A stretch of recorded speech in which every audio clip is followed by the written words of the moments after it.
Hola, soy el doctor José Ernesto Contreras Pulido y hoy quiero hablarles sobre el libro del Levítico. Dios es el autor único de los 66 libros canónicos de la Biblia, 39 del Antiguo Testamento que corresponden al Tanaj judío y 27 del Nuevo Testamento que juntos son la palabra de Dios, revelada a unos 40 varones, que aunque todos eran imperfectos, y judíos, excepto Lucas, el médico amado que era griego, escribieron sin error, bajo inspiración del Espíritu Santo, lo revelado por Dios.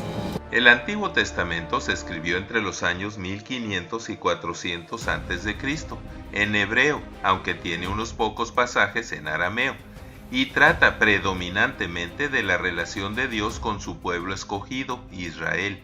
Se divide para su estudio en 5 partes: el Pentateuco, los libros históricos, los libros poéticos, los libros de los profetas mayores y los de los profetas menores.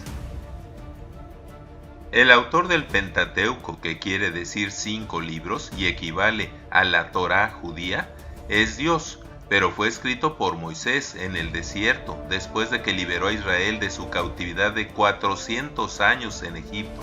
Está formado por Génesis, Éxodo, Levítico, Números y Deuteronomio. También se conocen como los libros de la ley de Dios dada por Moisés a Israel. El libro de Levítico, Levitikos en griego, que quiere decir relativo a los levitas, y Vayikra en hebreo, que corresponde a las primeras palabras del libro que dice "y él llamó", tiene como propósito instruir al pueblo escogido sobre cómo debe conducir su vida y religión para conseguir el objetivo de ser un pueblo santo, que quiere decir apartado o consagrado al servicio de Dios, y limpio o puro en su conducta dentro y fuera del templo. Dios dijo: porque enteramente me son dedicados a mí los levitas, a los que yo he tomado de entre los hijos de Israel, en lugar de todos los primogénitos, o sea, los primeros nacidos entre los hijos de Israel. Serán pues míos los levitas. A diferencia de las otras tribus de Israel, los levitas no se les asignó territorio, sino 48 ciudades repartidas en los territorios de las 11 tribus.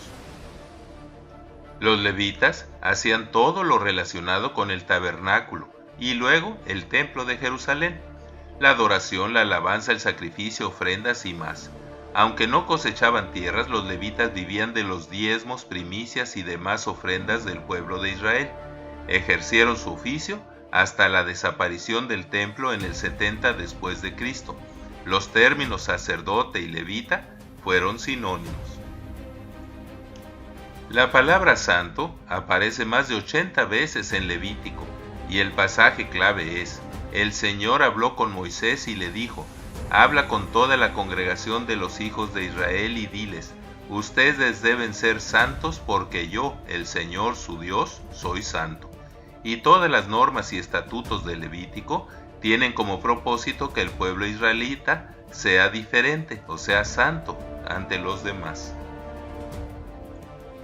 Levítico contesta 2 preguntas.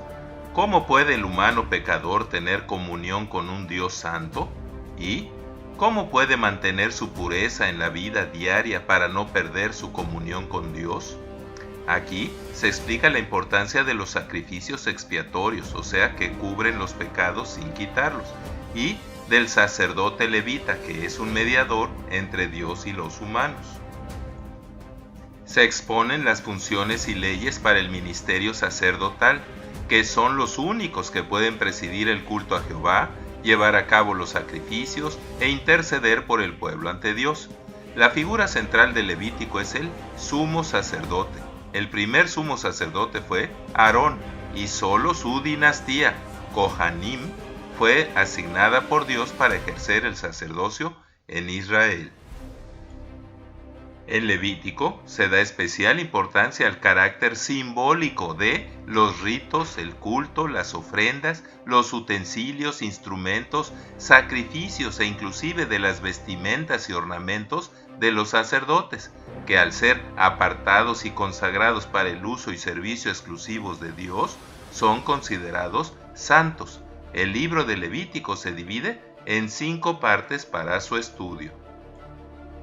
En los capítulos 1 al 7, que es la primera parte, está la ley para los holocaustos, ofrendas, sacrificios por el pecado y la culpa, las consagraciones y los sacrificios de paz.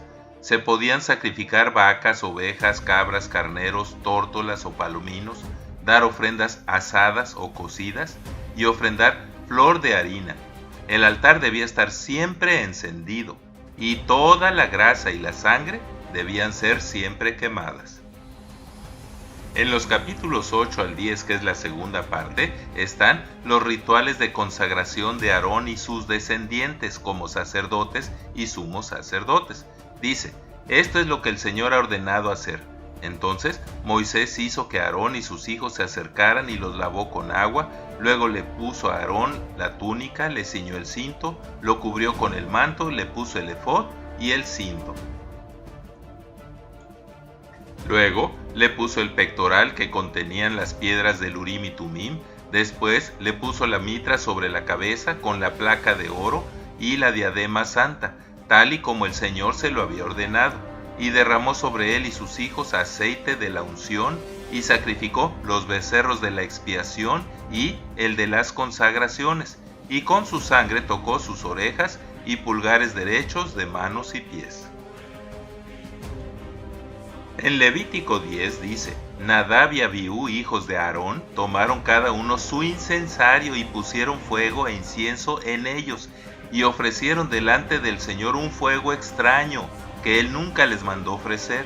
Entonces de la presencia del Señor salió un fuego que los quemó, y murieron delante del Señor. Pero Aarón guardó silencio delante de Dios.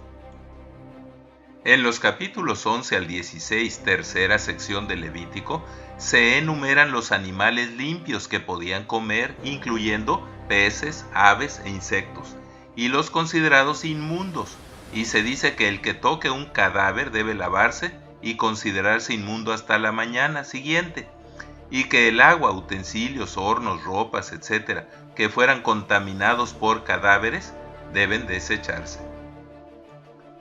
Se establece también la ley de la cuarentena para la que da a luz, que deberá llevar a circuncidar al niño a los 8 días, con una ofrenda de holocausto y expiación de un cordero o 2 tórtolas o 2 palominos, como lo hicieron con el niño Jesús.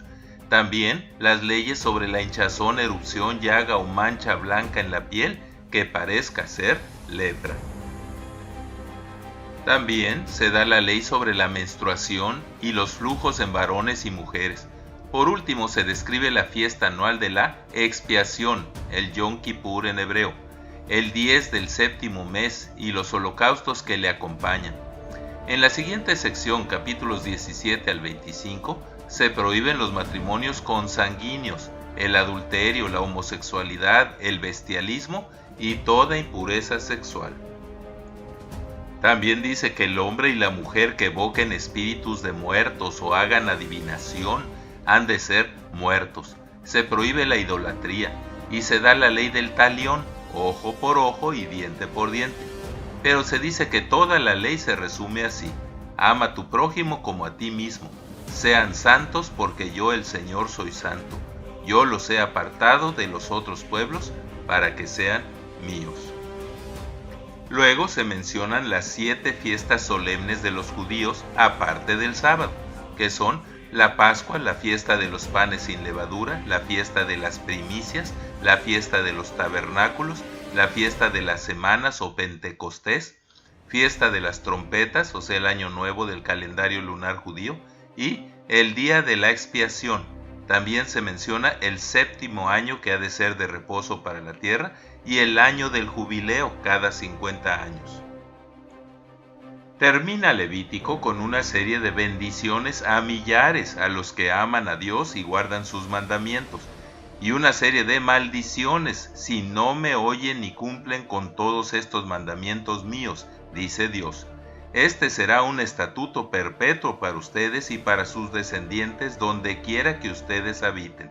No comerán ninguna grasa ni ninguna sangre. Amén. Muchas gracias por su atención, y es mi oración que Dios les siga bendiciendo ricamente. Así sea.